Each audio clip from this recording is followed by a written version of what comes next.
No one should be forced to choose between their paycheck and their health.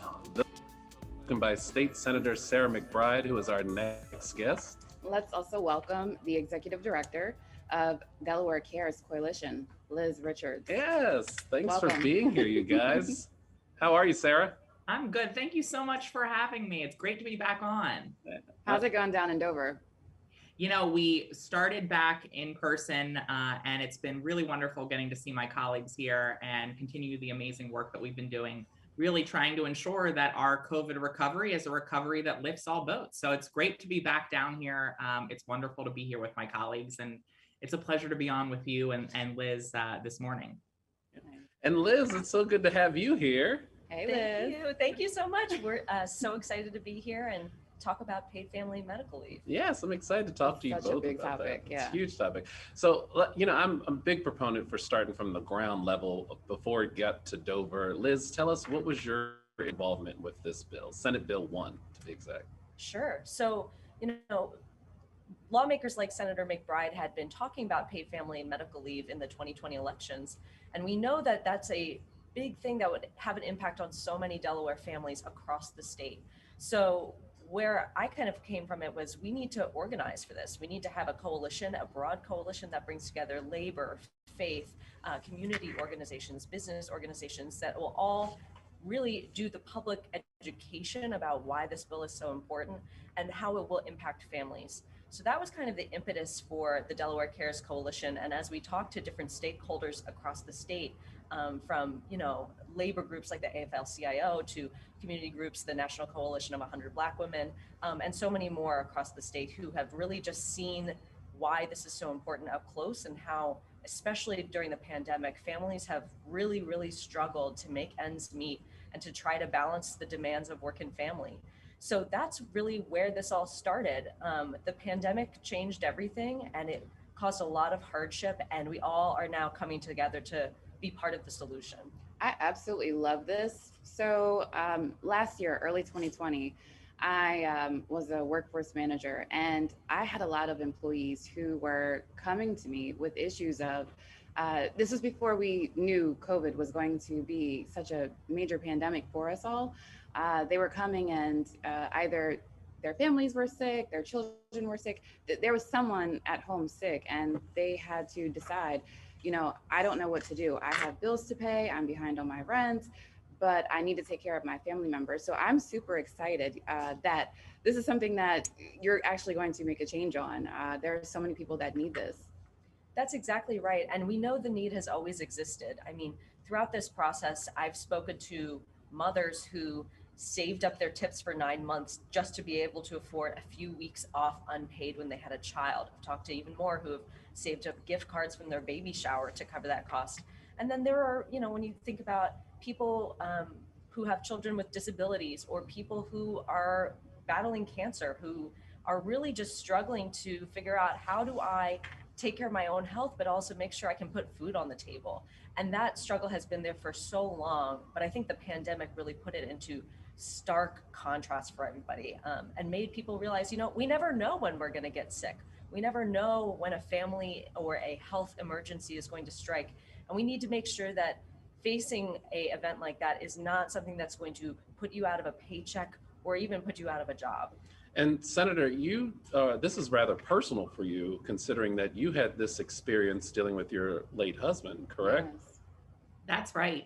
My passion for this issue is driven in part by the stories I heard talking to constituents and talking to voters throughout the campaign, folks who were struggling with raising children, struggling with caring for an aging parent, struggling through a diagnosis of a serious health condition. And it really also is informed by my own experience as a caregiver myself, taking care of the man who would become my husband, Andrew, after he was diagnosed with cancer that in the end turned out to be terminal cancer. And focusing on his health, getting his treatment, that was a full-time job for both Andy and for myself.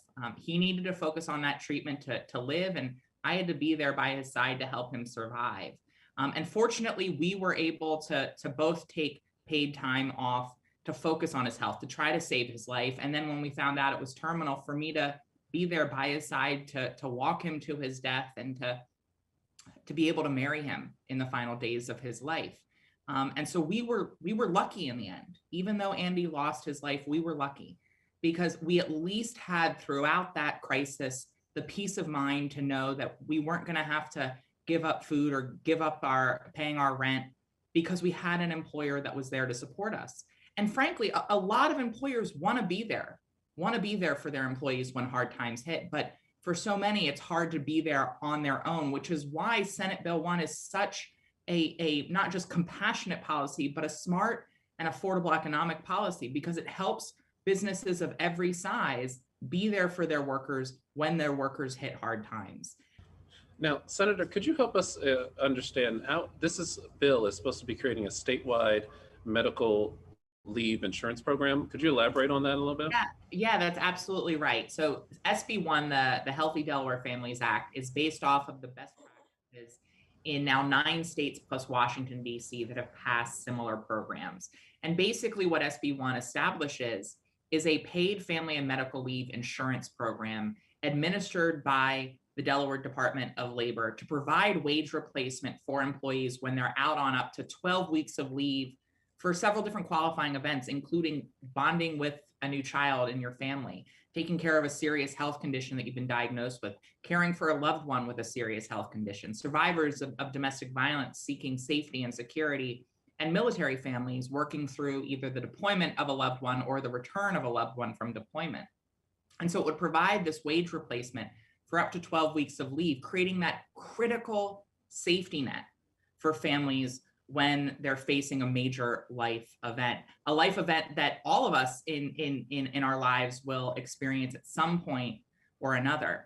And I think what's really important to reinforce here is that, elected officials, government, we can't eliminate all pain, we can't stop all loss, but what we can do is step in and try to make life a little bit easier when hard times hit. And that's exactly what this program will do. That's exactly what SB 1 does. That's awesome.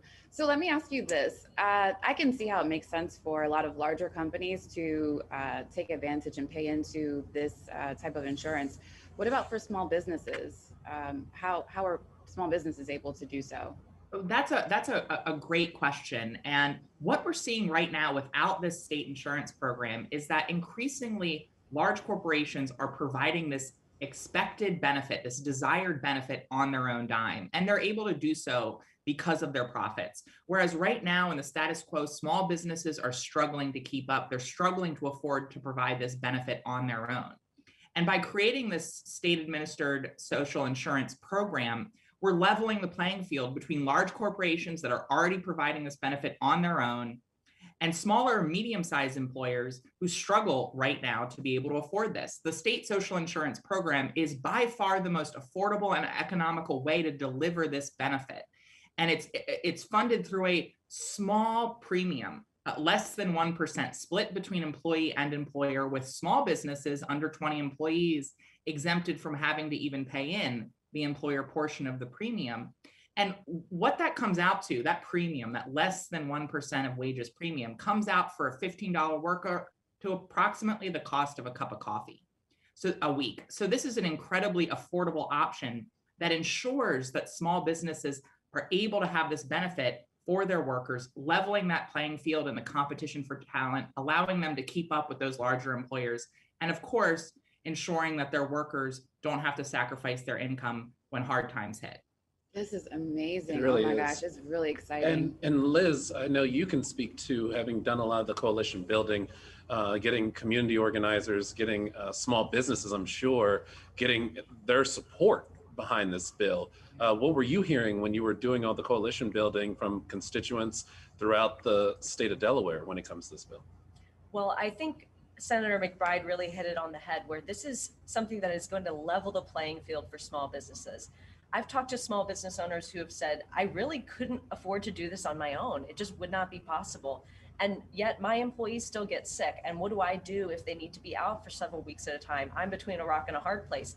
And a program like this for them is really the only way they can provide it. It's something that helps them keep their employees. During the pandemic, we've seen over 2 million women leave the workforce. that's a big problem here in Delaware and all over the country, because when people have to leave their jobs in order to care for their families, we are going to continue to lose great workers. And there's other business owners I've talked to who've said, I've lost good employees because they had to deal with a family emergency and I couldn't afford to give them paid leave.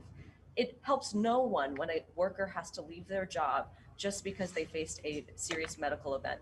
And this program would really help small businesses and help employees care for themselves and their loved ones. And that's really what we've been hearing. It helps entrepreneurs who may be taking that first step and saying, you know, how do I go out and do this on my own? It really is that safety net that is going to lift all boats and make sure everyone can manage those emergencies when they do come up. And Senator, now the bill is where right now down in Legislative Hall? So the bill was recently introduced and it's now in front of the Senate Health and Social Services Committee, a committee I'm proud to be a chair of.